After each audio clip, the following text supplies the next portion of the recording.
My great-great-grandmother Mindy. I didn't know her, my mom did. Mom said she used to sit out on the porch and rock and sing. And that people would come up to the porch and tell her what was wrong with them. She'd go inside, come out, hand them something, and off they would go. Well, her daughter, my Mama Lou, now I knew Mama Lou, picked berries with her. She was also a forager. My Granny Dovey, her daughter, also a forager. My Granny Dovey would walk through anywhere, pull up her dress tail, and throw stuff in as she went, and it always ended up on the table.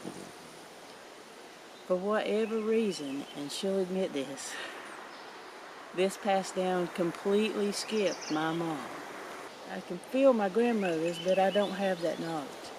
When I got out here and started gardening for real, it was from that place that I started, I won't even call it foraging, gathering.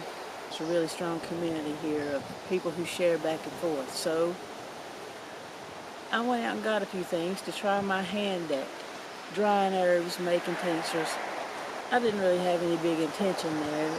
It was a way for me to connect with my grandmothers. So that was the state I was in as I was gathering. What I should have gathered first was knowledge, because it might have saved me some of the battles that I'm facing now. And that's the point of this video. I'm hoping I can save a few of you. The first one's stinging nettle. I wanted to try stinging nettle because I heard it was a good anti-inflammatory.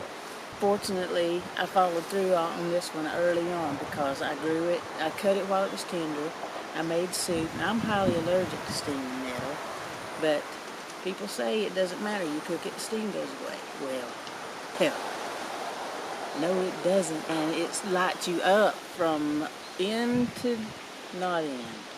So I pulled every thread of that out and gave it to somebody that wanted it. Lemon balm. My God, lemon balm. Can you see my raspberries? No, they've been engulfed by lemon balm. Lemon balm that has been weeded twice so far this season. Lemon balm is a straight up regret. I didn't really care for it in salad. I was underwhelmed with the smell when it was turned into tincture or anything else. And this one's been pulled out by its roots more than once. And over there by the tripod, that one doesn't even get water. So it can grow in the dust. I'll let it go to seed. That's on me. The bees love the flowers and it blooms late in summer. So I wasn't even thinking about the spread. But boy, when the wind hits, lemon balm seeds. Mint. I brought in a clump of chocolate mint and a clump of spearmint.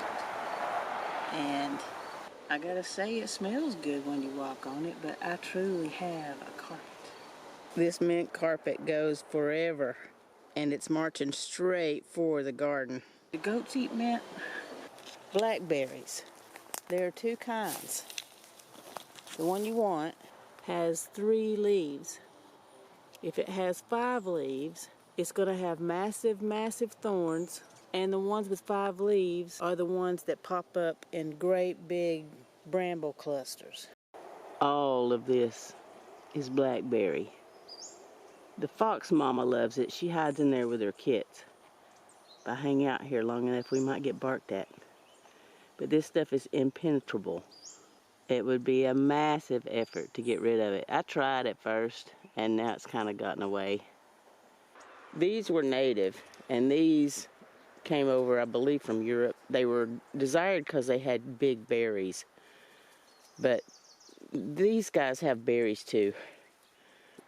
They don't create these ridiculous thickets. The 3-leafed one, which is being absolutely swallowed by these 5-leafed ones, is more yellow on the back. Here I could do side by side. There. This silver, that's the bad guy. And the briars on the 3-leafed one are non-existent compared to the briars on this guy, which is currently climbing a tree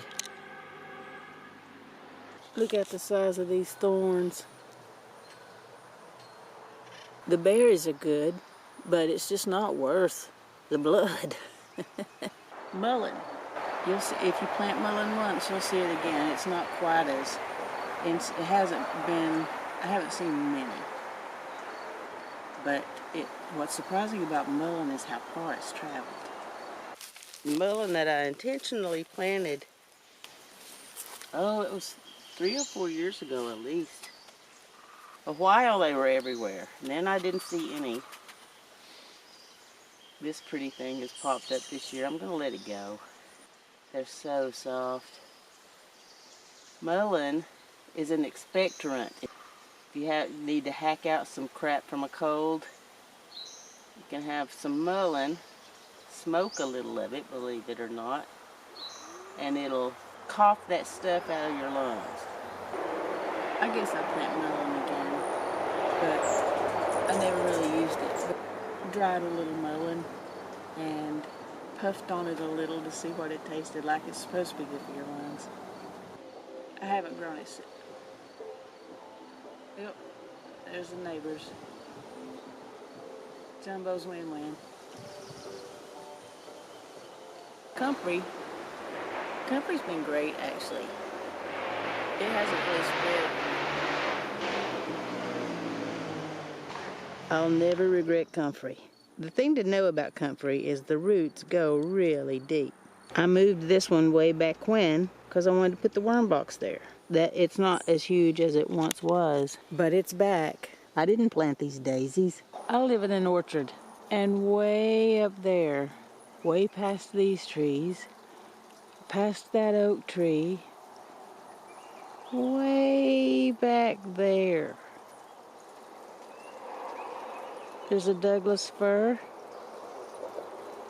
The daisies are at the foot of it. Speaking of feet, can you hear this wind? That's one way they walk. Please forgive my elbows. I tried to hide them. I love this shirt. The lemon balm, the mint, all of it. If I had to do it again, I would bring it in cut at first and make my tinctures, dry them out, see if I actually use them before I plant them. Because once they're in, they're in. All it would take to get any of these going is to throw one stick down on the ground, cover it, and water it. It's a little harder than that to get rid of it. Thanks for watching. See ya. Coming home, I no longer want to roam. Set the table, 'cause I know that I'm running out of road. I wandered for miles.